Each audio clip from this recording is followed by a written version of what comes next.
ज्ञानतिमिरन्धस्य ज्ञानाञ्जनशलाकया चक्षुरुन्मिलितं येन तस्मै श्रीगुरवे नमः।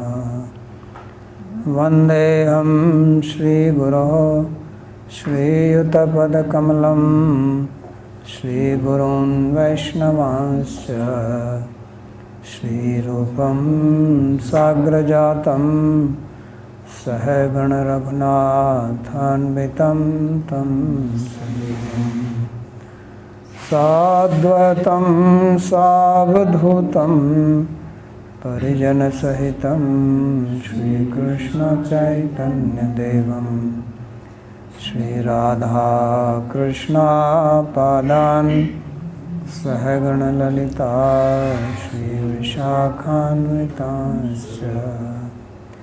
हे कृष्णा करुणा सिन्धो दीनबन्धो जगत्पते गोपेश गोपिकान्त राधाकान्त नमोस्तुते। तप्त कांचन गौरांगी राधे वृंदावनेश्वरी वृषभानुसुते देवी प्रणमामि हरिप्रिये। नमो महावदान्याय कृष्णा प्रेम प्रदायिने कृष्णाय कृष्णा चैतन्य नाम्ने गौरत्विषे नमः। पञ्चतत्त्वात्मकं कृष्णं भक्तरूपस्वरूपकं भक्तावतारं भक्ताख्यं नमामि भक्तशक्तिकम्। श्री कृष्णा चैतन्य प्रभु नित्यानंद श्री अद्वैत गदाधर शिवासदि गौरभक्तवृंद। हरे कृष्णा कृष्णा कृष्णा हरे हरे हरे राम राम राम हरे हरे। जन्माद्यस्य यतोऽन्वयादितरतश्चार्थसुभिज्ञस्वराट् तेने ब्रह्महृदायादिकवये मुह्यन्ति यत्सूरयः। तेजो वारिमृदां यथा विनिमयो यत्र त्रिसर्गो मृषा धाम्ना स्वेन सदा निरस्तकुहकं सत्यं परं धीमहि। नारायणं नमस्कृत्य नरं चैव नरोत्तमं देवीं सरस्वतीं व्यासं ततो जयमुदीरयेत्। स्वस्ति अस्तु विश्वस्य खलः प्रसीदतां ध्यायन्तु भूतानि शिवं मिथो धिया। मनश्च भद्रं भजतादधोक्षजे आवेश्यतां no मतिरप्यहैतुकी। Reading from Śrīmad-Bhāgavatam, Canto 10, Chapter 29, verse number 47. So this is the end of chapter 29. So the second last verse. So in the previous verses we read that after hearing the plea of the gopis, Pranay Geet, then Krishna smiled and then he blessed them. And now he concludes that these two verses. So Sri Sukadeva Goswami says, Evam Bhagavatah Krishnal labdhamana mahatmanah atmanam menire strinam maninyodhikam bhuvi. So in this way, the gopis, when they got respect, honor from Krishna, because it was a great honor to be with him, to play with him, to dance with him and sing with him. So Mahatmanam, Mahatmana means the great person, which also signifies that he is detached materially, is not attached as people think. So Atmanam menire strinam maninyo adhikam bhuvi. These gopis, they thought that of all the women on earth, they are the best. So this is what they are actually. There is no doubt about it. But they thought like that, and this will be a problem. So Atmanam menire strinam maninyo adhikam bhuvi. So this is called man or self-conceit. This is also a sanchari bhav. It's also natural outcome of sthai bhav in the Madhurya Rasa. So that's how they felt. So now Sri Vishnath Chakravarti says, Adhuna navina vipralambhena sambhogaha pushtimashnute kashayite hi vastrado bhuyan rago bhivardhate. So he says that now Sukadeva Goswami will describe, based on this principle of Bharata Muni, Bharat Nyaya. This is a sloka which is also cited by Rupa Goswami in Ujjal Nilmani. It comes from Bharata's Natya Shastra. That union does not become relishable without vipralambha or separation. So navina vipralambhena sambhoga pushtimashnute. So just like kashayite hi vastrado bhuyan rago abhivardhate. That if you have cloth and you color it, then you dry it and then color again, then it becomes more colorful, means intense. So like that, union and separation means you dip it and dry, then which is a separation, then dip again. So then it will catch more. If you just dip it once, then whatever it catches, it catches. Then you dry, then it will catch more. So that is the meaning of kashayite hi vastrado bhuyan rago abhivardhate. So color is called raga in Sanskrit, and raga also means love. So the love again increases, that you have union and then separation, and then again union. So this will be described here. And again, this is the way to further explain the intensity of their love. Just as in Pranay Geet, there was no separation.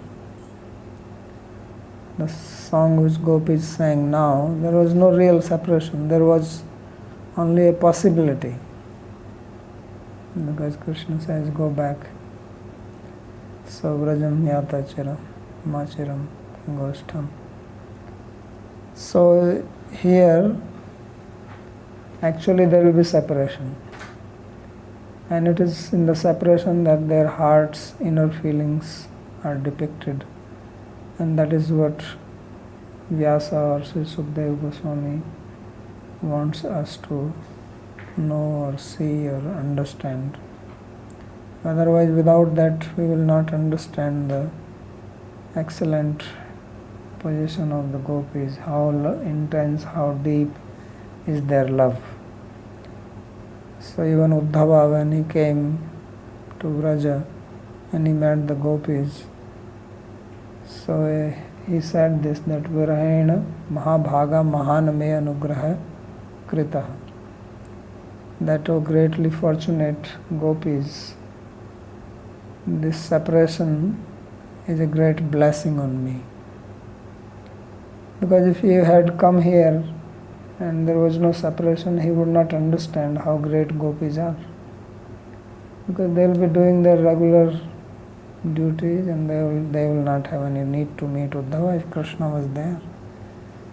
They may see him, okay, he's a friend of Krishna, but now when they were in a very intense mood of separation and Uddhava came, who also resembled Krishna, who is a dear friend of Krishna. So they met and they had a dialogue, and then they questioned him about Krishna. So then he could feel the fire of separation, the fire of love which gopis were carrying. And although Uddhava himself is a great devotee and very intimate friend and relative of Krishna, he is cousin of Krishna, so and very learned person, he is supposed to be disciple of Brihaspati, the guru of the Devas. So even he thought that he knows what is love, he knows. He is a scholarly person. Among the Yadavas, he is most learned. So even he realized how great these gopis are, and that's why he prayed for their mercy. So this is only because they were in separation. Otherwise he would not have known.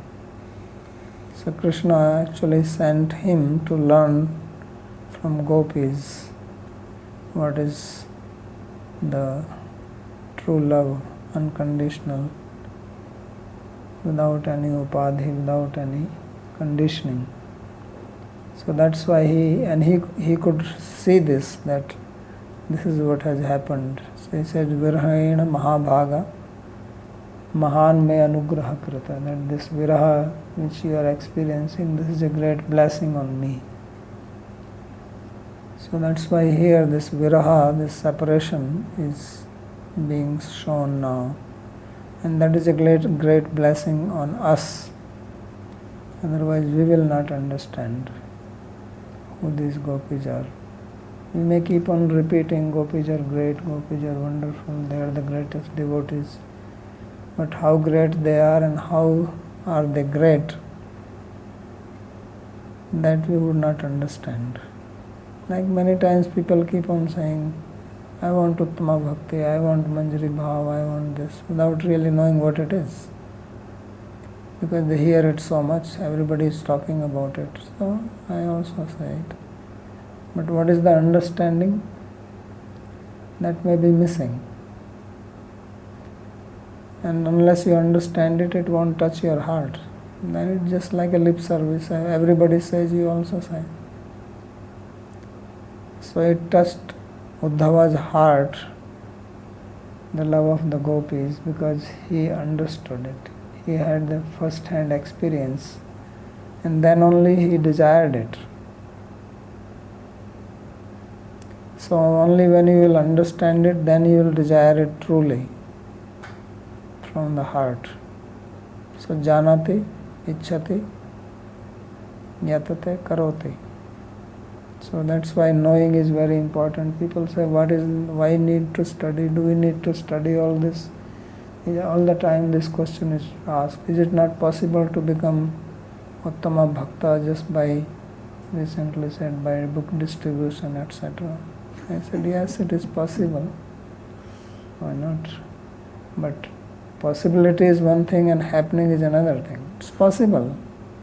Any devotional activity can give fulfillment, but that does not mean that it will give. Can give and will give are two different stories. So one has to yearn intensely, just like gopis are yearning Krishna's association, like that fire. So that's why it is called Raganuga. That is the meaning of Anuga, to be follower of them. And how would you become follower if you don't even understand? How can you follow somebody if you don't understand the heart of that person? Is it possible to follow? No. Because following gopis is not what they are doing, but what is in their heart. Following is not just imitating activities. Real following means understanding the core of the heart. Then that is what is called following, and for that you have to study that person. So that's the purpose of this description, so that we can get a glimpse into the hearts of gopis, which is Uttama Bhakti. And if you want that Uttama Bhakti, then this is necessary to understand it. So for that reason, this is being shown here. From their point of view, as he says, it is for pushti, for their grace, for their nourishment of love. For us, so that we can understand what it is. Because nourishment can only happen if something is there. If a plant is there, you can nourish it. If it is not there, how can you nourish it? So therefore nourishment is there if bhav is there. So therefore it says Bharat Nyayat Sampushti Artham Lila Shaktya Eva Avirbhavitam. So according to this principle of Bharat Muni, for the nourishment of their rasa, Leela Shakti herself has arranged this. Otherwise gopis have no reason to become proud or anything like that. It is also Leela Shakti, Yogamaya Upashritam, Viksharantum Manas Chakre. So that Yogamaya is arranging it. So Vipralamba Vyajam Aha Evamiti. So this sloka is, and this and the next one, he is going to explain the reason for Vipralambha or separation. Why did Krishna leave? So on the pretext, he has to have some pretext, some reason. So that is being described.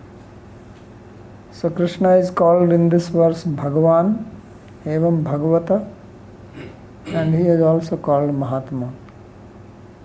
So Bhagavan, we know he comments on Mahatmana, Divyati Divya Nayak Vrindebhya Shresthat. So the Mahatma here means that he is the best of the Nayakas. In Rasa Shastra there are Nayakas and Nayikas, hero, heroine, actor, actresses, in like modern plays. So the lead actor is called Nayaka. So there are Nayakas and there are Divya Nayakas, divine, and Divyati Divya, more divine than the divine. And Krishna is the supreme among them. So therefore it says Divyati Divya Nayak Vrindebhya Shresthat. Not just human beings, but better than even in the higher planets. Bhagavataha Tatrapi Krishnat. So they got this grace, this blessing, this honor from Krishna. So it is not an ordinary thing that Krishna is most honorable, he is most worshipable, he is Bhagavan, and he is honoring the gopis. So they are obviously beyond our imagination, that somebody whom even Brahma stands 10 feet away from him with joined palms, that Krishna was dancing with these gopis. So how great are they and how fortunate they are. So no reason that they feel that they are somebody. After all, devotees also have their sense of self, their abhiman. So they also had. So Krishnat Swam Rupat Labdhamana Prapta Adara. So they got this honor from Swam Bhagavan, Sri Krishna, the highest, the topmost, the original manifestation of Godhood. From that person they attained honor. So it also depends who honors you. In Bhāgavatam 2nd Canto says that Ustra Varha Khara Sanstuta Purusha Pashu, that people, this animal being praised by camel, ass and pigs. So that is also a type of honor. right? The king of animals. So animals respect, and this is respect from the most respectable person, Sri Krishna. So Sri Krishna Raman Praptya Bhuvi Bhutal Sthanameva Strinam Madhe Atmanam Pratyakam Eva Swam Abhyadikam Mene. So attaining the company of Sri Krishna and relishing his company, they thought that they are the best on earth. So at least they were not thinking they are better than the heavenly woman or anything. Only on earth, Bhuvi. So Adhikam Bhuvi. Maninyah Pratyekam Ahameva Ati Subhaga iti Mananat Maninya Garvatya. So each one of them thought that I am the most fortunate one. So this is how Krishna acts. He makes everybody feel. In the material world also people feel like that I am the best. Right? So this is without anyone even telling you anything, still you feel the best. So here Krishna, the supreme authority, the source of the Vedas, he is respecting them, so no wonder that they can have some pride. So they became Maninya. Mana is called self-conceit, and also Garvatya, some pride came in them.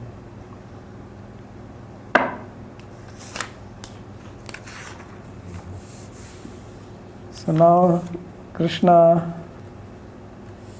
from normal point of view, he does not like devotees becoming proud. From relishing point of view, he will also relish this. He also wants to see how gopis talk in his absence about him. And he also wants to teach. So tasam tad saubhag madam Vikshamanam Chakeshavaha Prashamaya Prasadaya Tatraivantardhiyata. So Krishna, he immediately saw this. They were not saying it. They were not insulting anybody. Generally you are proud, you insult others. It comes out in your behavior. So they did not do that. They only thought menire. They did not act on it. But Krishna is within everybody. He is Adhyaksha. So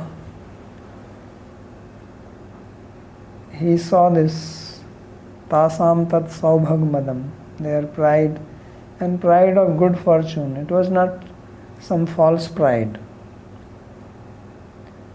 They had something to be proud of.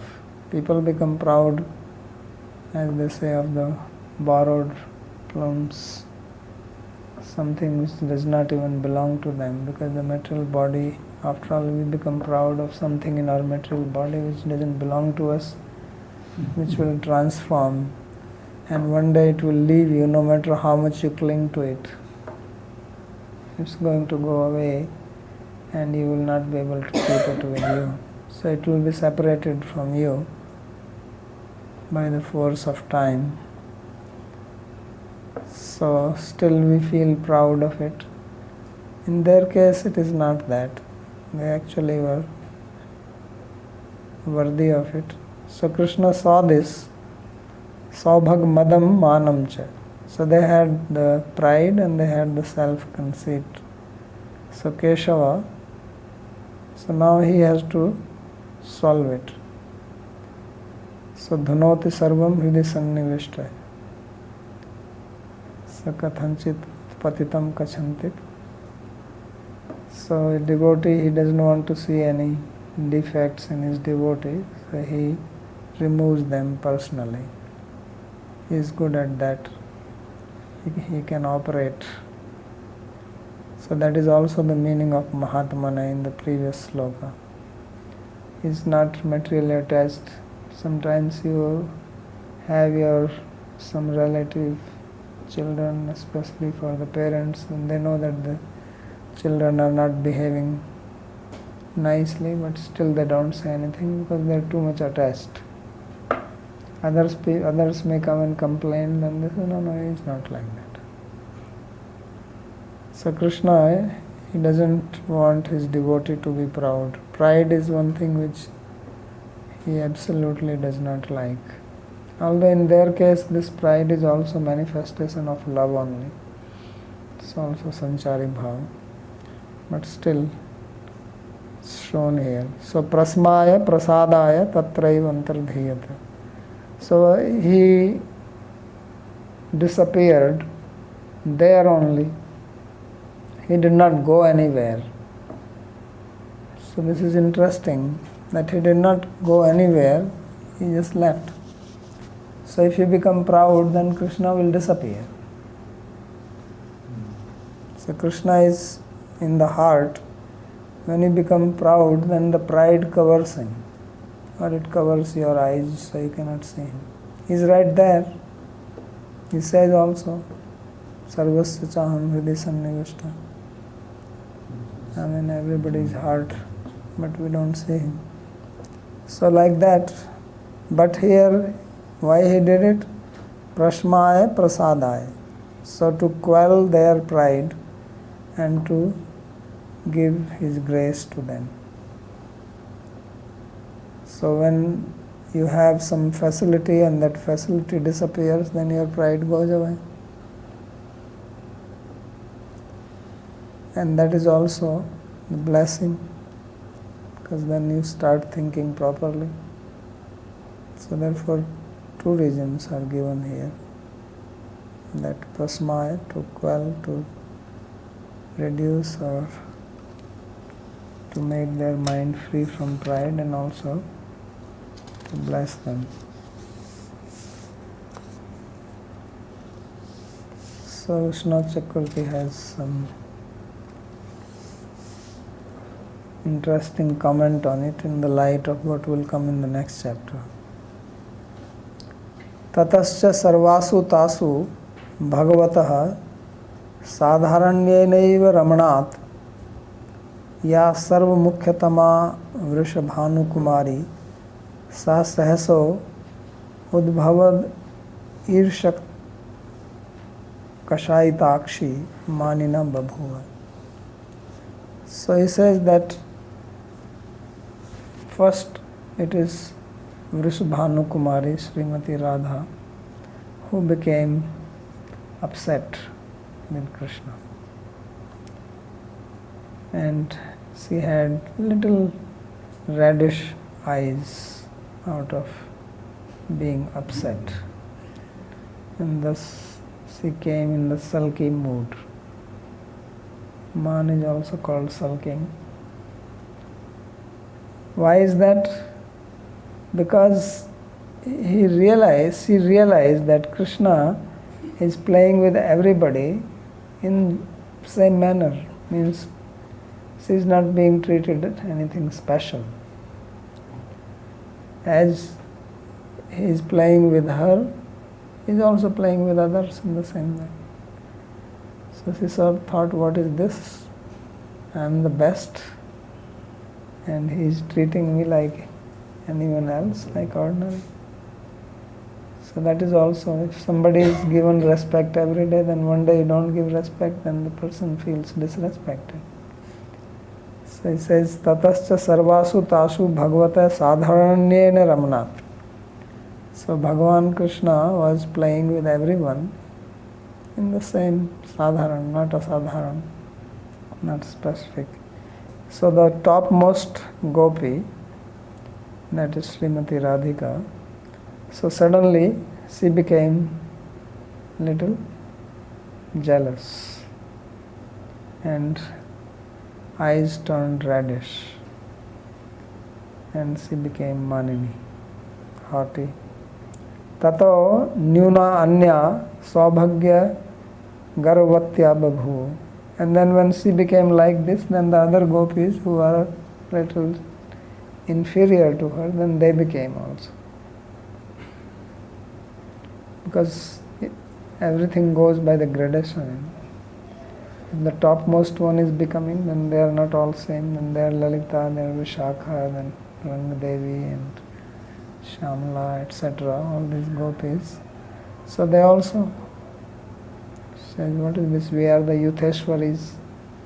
We are the group leaders and they are group members, and he's treating us just like that. So no special respect. So therefore they turned little proud. Saubhagya garvatya babhu. Vaimatye iti udbhute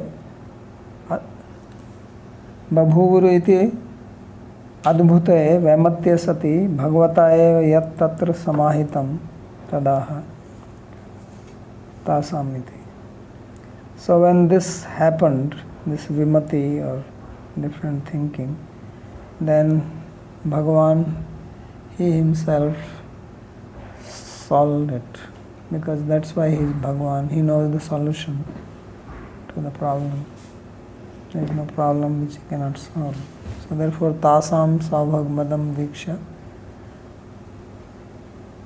manam cha keshava tasam tat saubhagmadam viksha manam cha keshava prasmaya prasadaya tatraivantar dhiyate. So he gives a little interesting how he brings out Radharani here. He says tasam. So tasam literally means of them. It's a plural of feminine pronoun. But he is making it as two things. Tascha, sacha. Iti ekshesena tasam brajsundrinam. He says that tasam has ta means the other gopis and sa means Radharani. And then if you make samas of this, then it will become ekses samas. Just like when we have Krishna ekvachan, we have Krishna. When we have Krishna dvivachan, then it is Krishna. It should be actually Krishna Krishna, because there are two Krishnas. So one is dropped. And when you have many, then also it is one only. Or Mata Pitarau. So mother and father, they are called Pitarau. So Pitarau is excess samas. Mata is dropped. Like we have the word parents in English.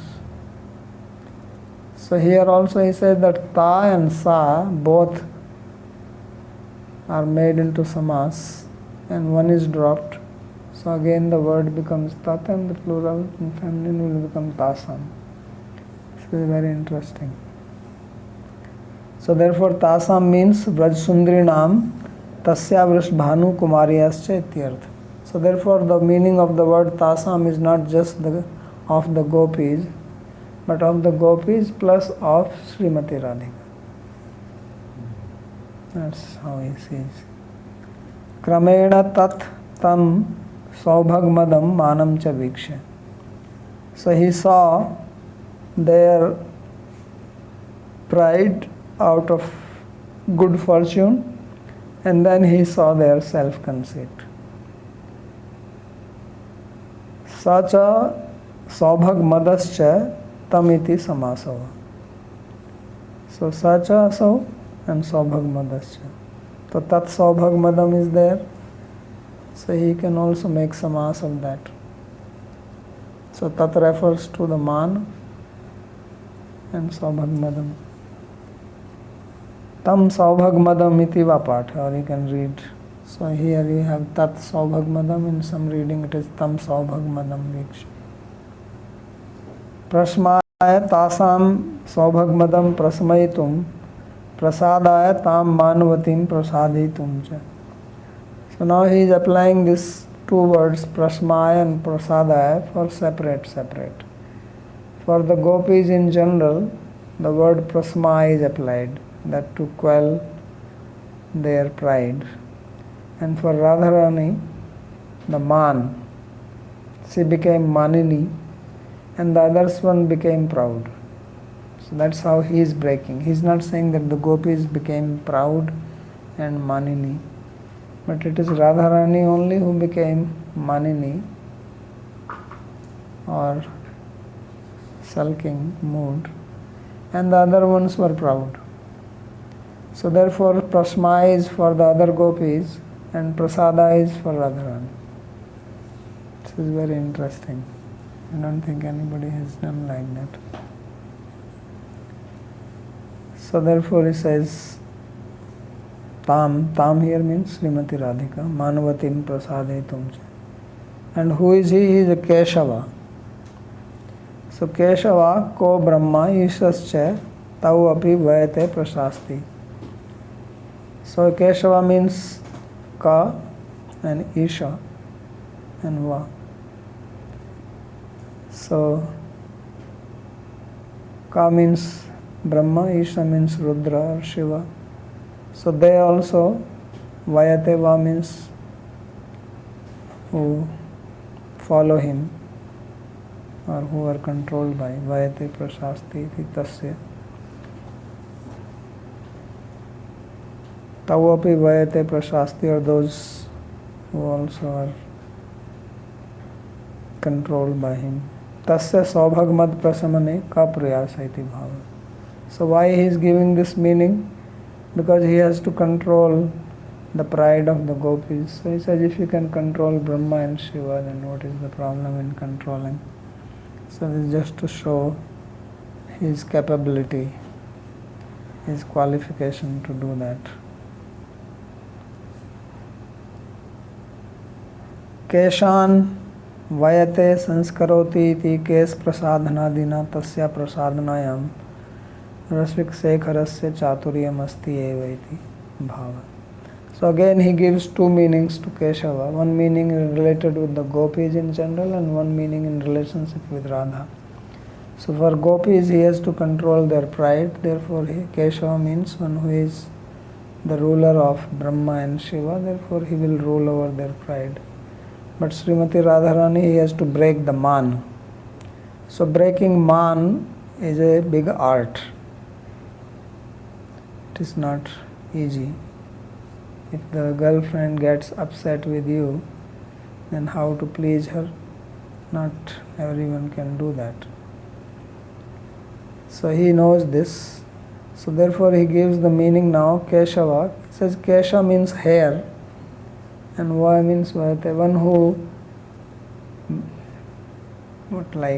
braids the hair of Srimati Radharani, who is a hairdresser of Srimati Radha. Because to please her, you have to do some seva. You have to please. Then only she will be pleased. So, Vayate samskaroti kesha prasadhanadina. So, what is it called? Hair grooming. They go to the saloon for hairdressing. Beauty parlor. Yeah. So, Krishna, because he learned these 64 arts, he will learn it, but he knew already. So one of them is also this, taking care of the hair is also included among the 64 arts. Sewing is also there. All the things which women can do, they are included in that. Singing, dancing, all that. It's a whole list. You can see this Purushottam Prabhu's book, Nectar of Numbers. So therefore, Kesha Prasadhanadina Tasyaha Prasadhanayam Rasik Sekharasya Chaturyam Asti. He says he has the expertise because he is the topmost Rasika. So he knows how to please Srimati Radharani. Antardhiyate iti arsham antardadhat. So here the word antardhiyate is used, but it should be antardadhat, means he disappeared, he became unmanifest. So this is a archaic usage. Dhiya, another usage actually, according to the book, it should be adhare, dhiya adhare. Iti devadikasya va rupam. Or the form antardhiyate is from dhi dhatu, not dha dhatu. Antardhan is made from dudhaye, and antardhiyate can be made from dhi. So Divadigan. Syan is applied. Divadisya. So atra agrim grantha drishtya Sri Vrishabhanu Nandinim Balad Grihitva Eveti Gayam. So why he is giving this commentary like this? Because next chapter it will be described that Krishna disappeared with one special gopi. And that gopi will be recognized as Sri Vrishabhanu Kumari, Srimati Radha. So that's why he is interpreting it like that here. But he says that he forcibly took her with him. Because she won't go with him. If she is in Man, why would she go? Otherwise, where is the Man? So therefore, he says, Balad Grihitva. Again. So that's why the word Antardhiyate has that sense also. Tatraiva Natu Anyatra Gacchans Tabhi Drishta Ityartha. So he disappeared there only because no one saw him going away. I mean, is it possible that so many 1 billion people are there and he disappears and nobody sees him? Krishna, no problem. No, but if he is walking away, no problem is different. If he would have walked away, everybody will see him. At least some out of 1 billion, few thousand will see him. But nobody saw him. So that's why Sukadeva Goswami says, why they did not see? Because he didn't walk anywhere. He just became unmanifest. Just disappeared. And became invisible. That's all. Tatcha tasya tadichhayam jatayam yog maya eva sampadita. So he says this was accomplished by Yog Maya because he wished so. So now Yog Maya Upashrita is becoming useful here. Iti sarartha darshinyam harshinyam bhakta chetasam unatrinshopi dasame sangatah satam. Iti Śrīmad-Bhāgavate dasham skandhe unatrinshaadhyasya sarartha darshini tika samapta. So this is the end of commentary called Sarartha Darshini by Sri Vishnu Chakravarti on 29th chapter. End of this chapter. So any question on this chapter before we begin? It was a very interesting and educative chapter. Yes, Bhushanji. I just wanted to confirm this thing that here in this case, that pride is in connection with Krishna and it's a manifestation of love. Similarly, you can see that Rupa Goswami and Sanatana Goswami, Jiva Goswami were very humble. Rupa, they were very humble in front of Mahaprabhu. So there the humility was also connected with Sri Krishna. So whether it is humility, whether it's pride, whether it's jealousy, if it is connected with, it's not separate from Krishna, it's a manifestation of Bhav, that all of these things manifest based on the situations, and sometimes humility will manifest and sometimes pride will manifest. But all of them are basically to kind of nourish their bhakti and love. Would that be correct? Yeah. For them everything is bhakti only. There is nothing else. But not for sadhakas. Yes, Mohini. Babaji, I want to, can you please explain, I don't understand why the authors and commentators follow the principles of Sahitya. If Krishna's actions and work are all divya, why they follow mundane principles of Sahitya, especially if this Gopi's bhakti is beyond any restrictions.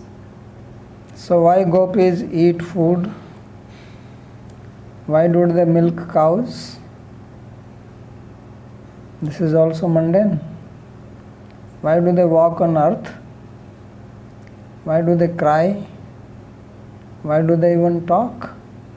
It's all mundane. What is the meaning of Rāsa-līlā? You want everything to be Aishwarya or you want Madhurya? Yes. So Madhurya or Nar-Līlā, that is the difference. Nar-Līlā means mundane, like mundane people only. That's what is mundane. Mundane means people who are here. The way they behave, like that they are doing.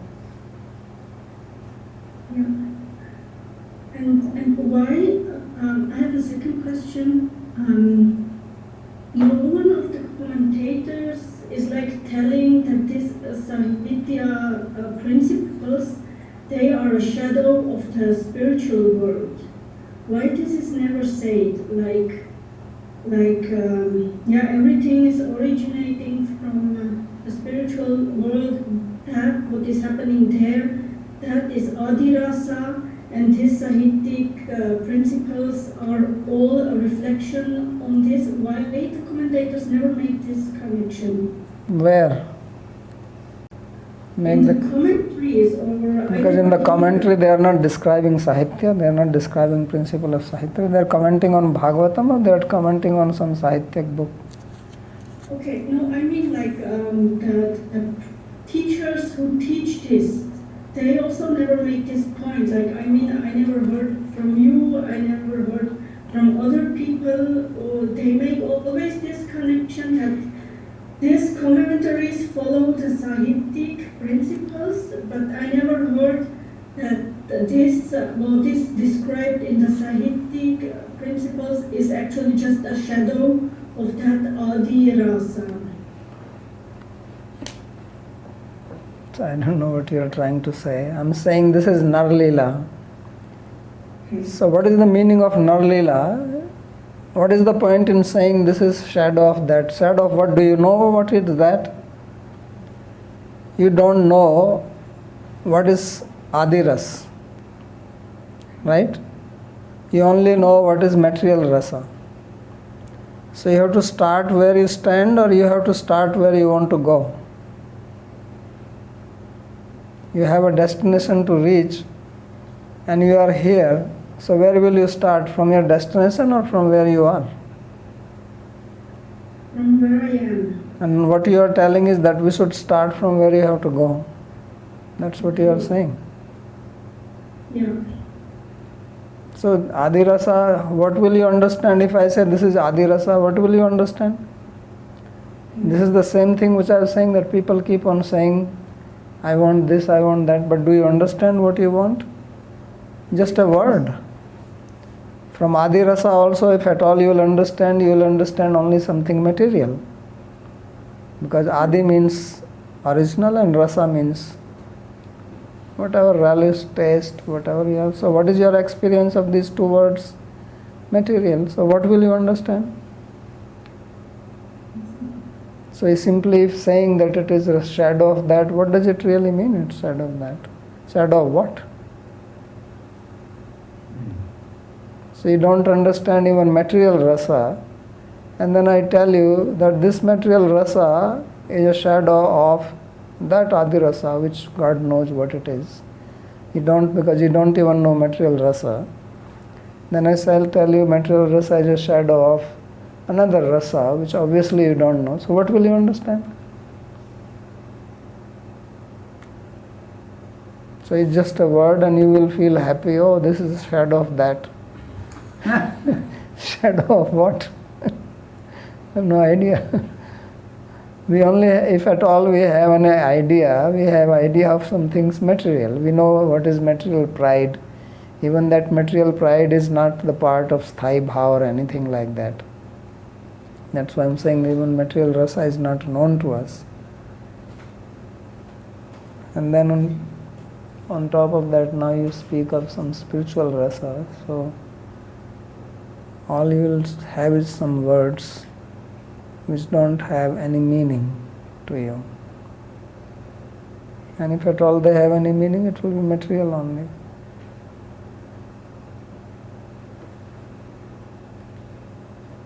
So therefore you better start where you stand.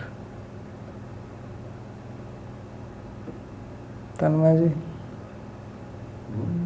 Only I just also want to disagree with the idea that we should material rasa is a shadow of spiritual rasa. I've heard this concept before, but there is no such relationship. I mean, they are totally different. So you can say anything you want to say, then she's saying why I am not saying it. Because it is not. That's why I am not saying it. Why shall I say it if it is not? This is your assumption. You don't know material rasa and you don't know spiritual rasa, but you are saying that material rasa is a shadow of spiritual rasa, and why I am not saying it.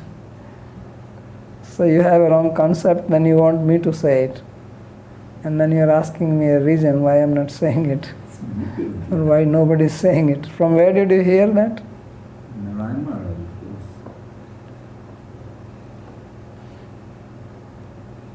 of course. Hear what? That this rasa is the shadow of Adi rasa. I mean, it's just like from... First you said nobody is saying it and no commentator is writing it. So how did you get this idea? And if you get it, it must be wrong, because no commentator is writing it. Commentators definitely know better than you. I mean, like, it's described in the Bhāgavatam that the experience of the material world is tucca and Tucca means what? worthless. So then how is it a shadow of that? Shadow has something in it. Yeah, and it said like, okay, this Tucca means which does not exist. Tucca means like horn of a rabbit are called tucca. In Vedanta, that is the word used for that. So horn of a rabbit don't exist. Kurmaloma pataschinna yati sashringa shekhara. You know the sloka? Paramalankar goes that he is wearing a dress made from the hair of the tortoise. And Shashringa, he is having a bow made of hair, horn of a rabbit. And Ayam Vindhya Putro, he is son of a barren woman. And he has taken bath in the water of mirage. So this is called Tucca.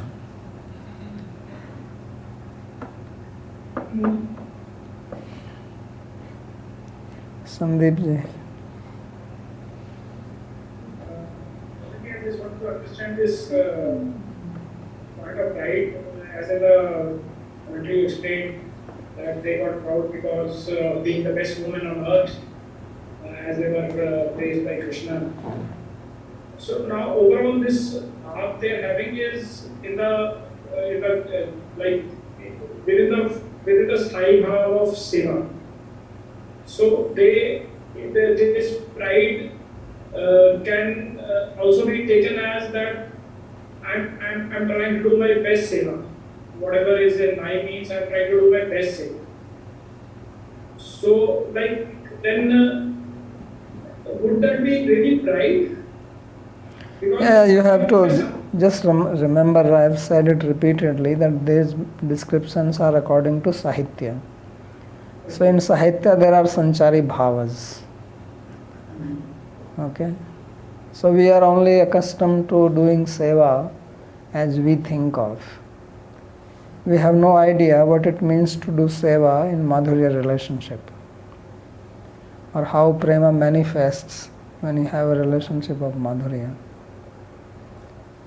So it is little difficult to understand. The problem is that these words are used by us also. Pride, man, etc. They are different for them, but still it is being described here so that we can understand what is pure devotion. That is the idea for us.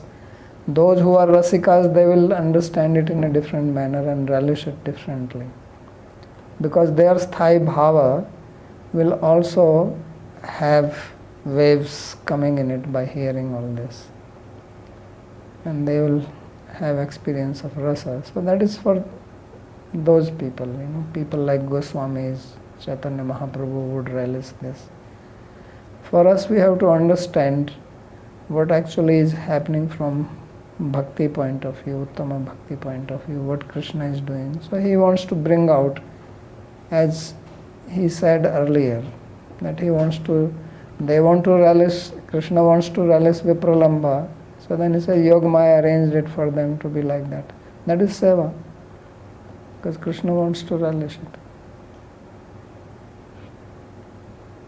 Otherwise, how will we know that Srimati Radha is the best of the gopis if this would not happen?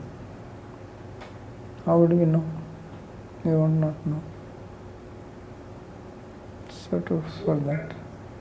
I also had one more, I wanted one more clarification. Like we have in this in Hindi two words, Abhiman and Ahankar. So normally Abhiman is taken in a little positive sense, whereas Ahankar is taken in a little negative sense. But here when it is said about Man and Abhiman, like is it in that sense of Abhiman or is it in the sense of Ahankar? It's actually none of them. As I am saying, this is what is called a Sanchari Bhava. And it has a definition of it. I think in one of the, I don't remember, but one of the commentaries, I think it is given.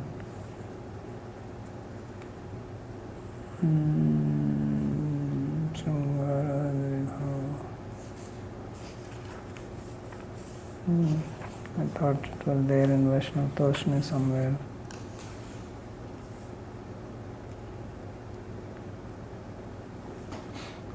So they have their definitions. That's why the exact word man is used, maybe in the previous chapter.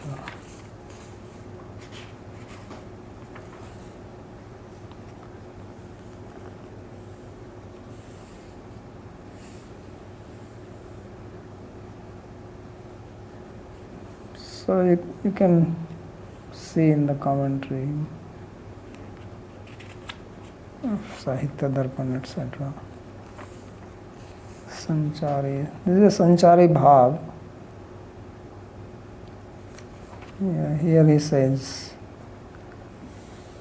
Dampatyor bhava ekatra sator api anuraktayo swabhishta aslesha vikshadi narodhi manuchyate aheriva gati pramana swabhava kutala bhavet ato hetor hetascha yunor manam udanchati.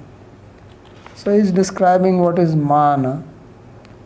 So he says that mana is that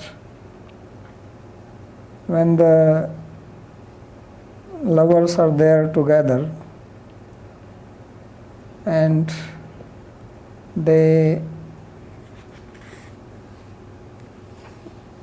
dampatyor bhava ekatra satorapi, and they have intense love for each other. Swabhishta aslesha vikshadi nirodhi manuchyate.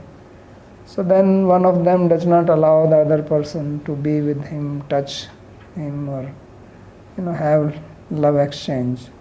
Why it happens? He says it is difficult to say that. So he says aher eva gatir premna swabhava kutala bhavet. He says the prema, the movements or the functions of love is like the movement of a snake.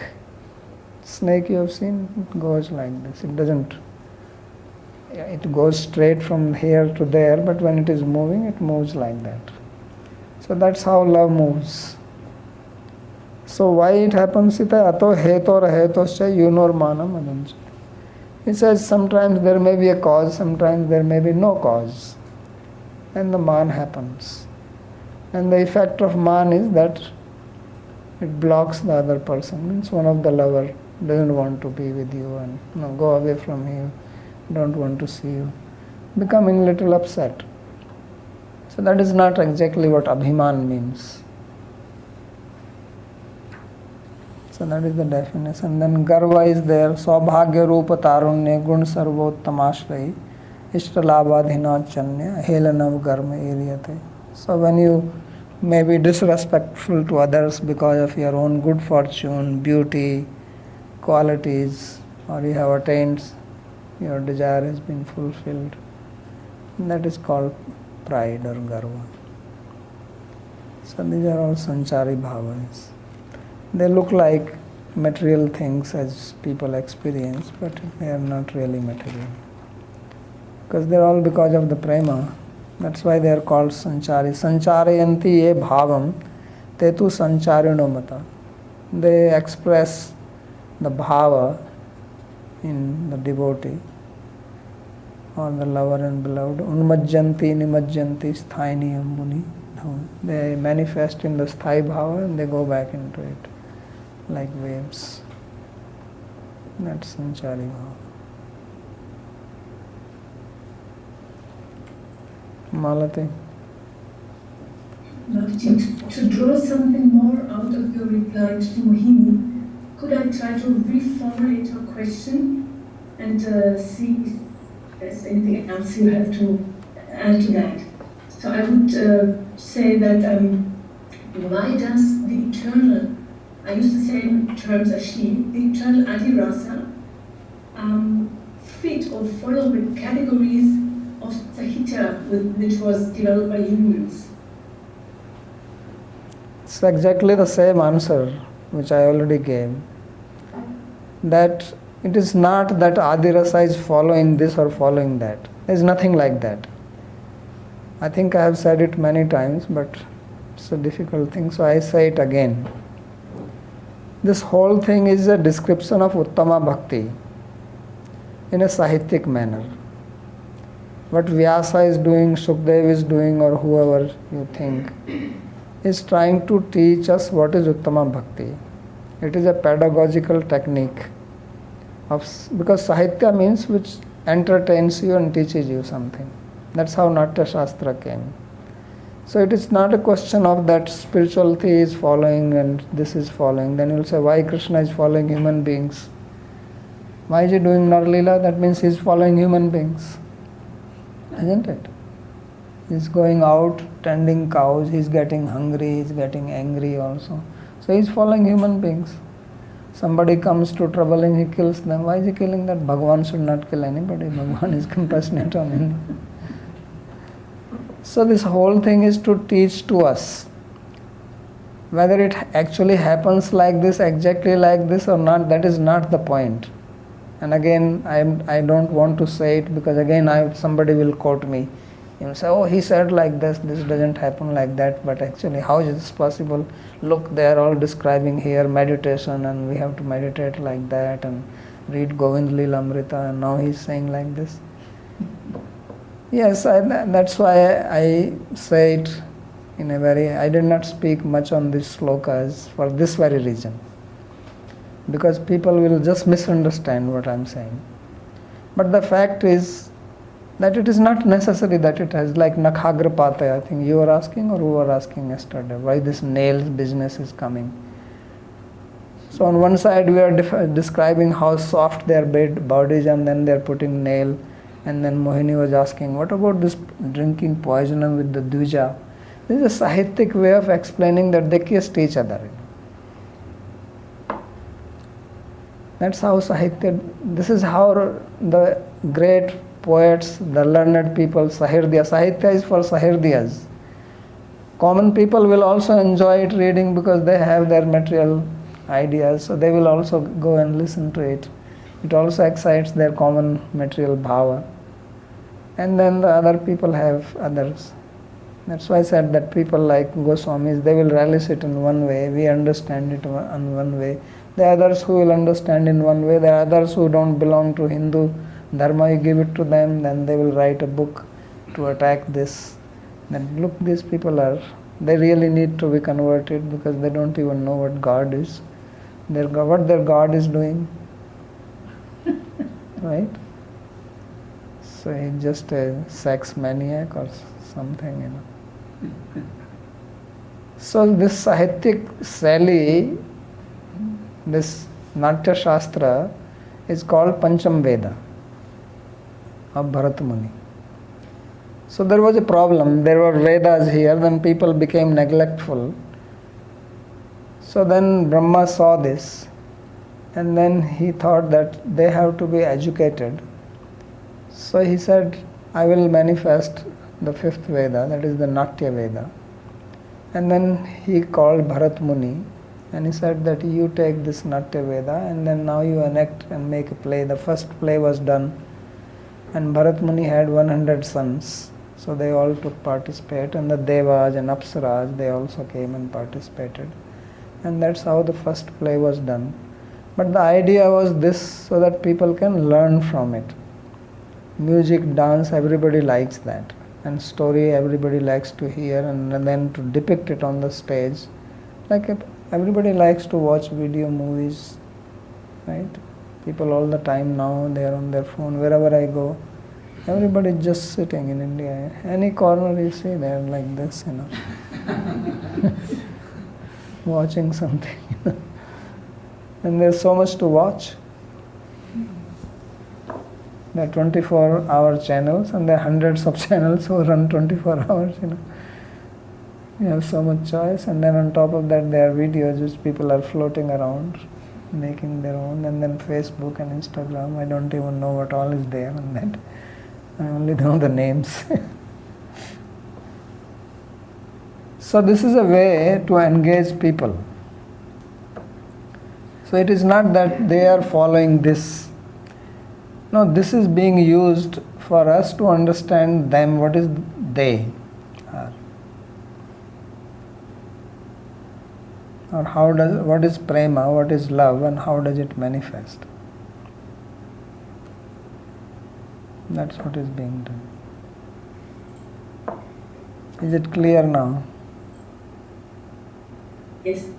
Or you still have some doubt why the nail? Why the poison? I just wanted to hear some more nectar from you, so that was perfect. Okay. So the Mool Sutra of the Sahitya is that Ramadivat Vartitavyam Natu Ravanadivat.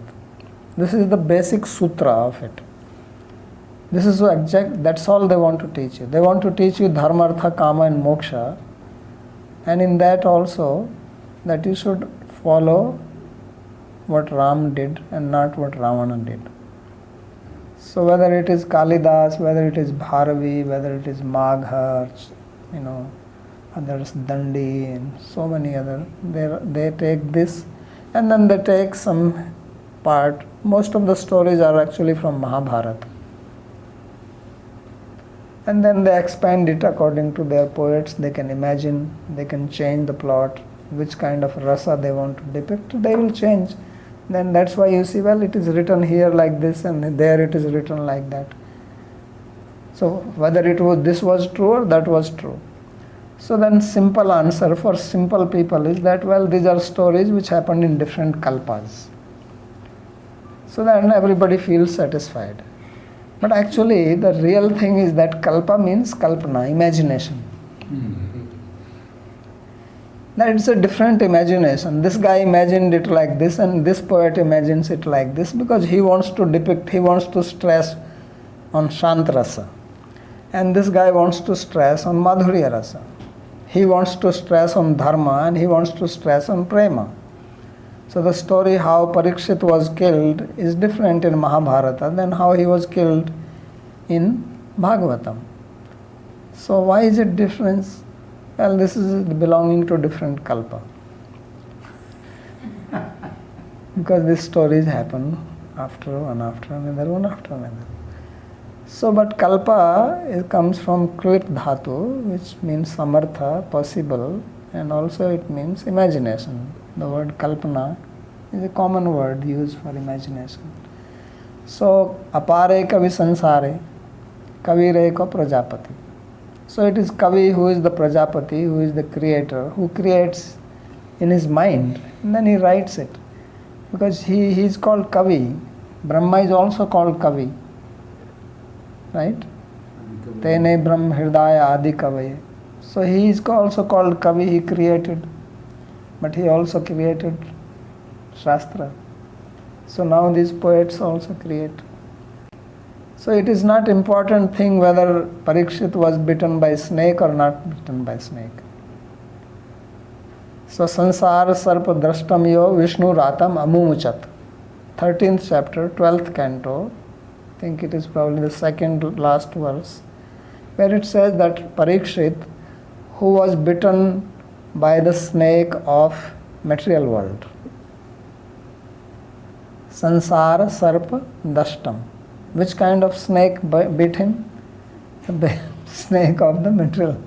So these are one or two words they will put somewhere, which you will never observe, and you will think of some big snake coming, which maybe have also come.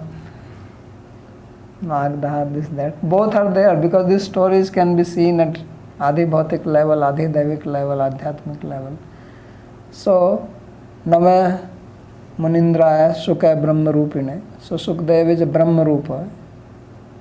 Means, Brahma also means Veda. Brahman also means the Brahman. So, he is a personification of Veda, Vedic knowledge, or he is personification of the Brahman. And he liberated Parikshit from the bite of the snake, which actually means that we are all Parikshit, because we are all bitten by the snake of samsara. And if we listen to the teachings of Sukadeva Goswami, then we will be liberated from that. And that's what Bhāgavatam is teaching. So that is the tattva point of view. And then story is there, and you can make a play from that, and everybody can enjoy, and then sahitya is there. So tattva is one thing, and vyavaharik way of putting that tattva is different thing. So kathai maste kathita mahiyasam vitaya lokeshu paresham. Vigyan vairagya. What is it? Vibho. Vacho vibhuti na tu paramarthyam. So he says that this is all vacho vibhuti. This is the vibhuti. What will be the proper translation? This is all like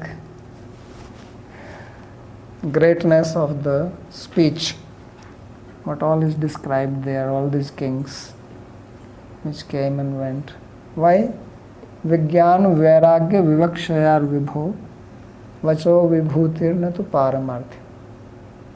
There is no paramartha like that, whether this king actually was there or not there.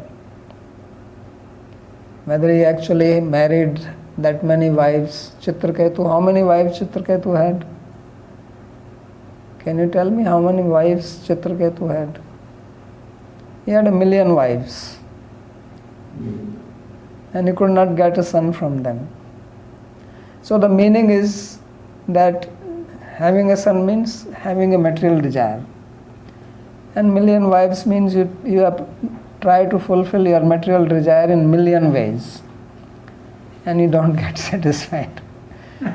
And then you go to the sages, there also you want full my material desire, full my material desire. Like people go to church, they go to temple, they go to mosque, they go to wherever Jewish. You come to the Jiva.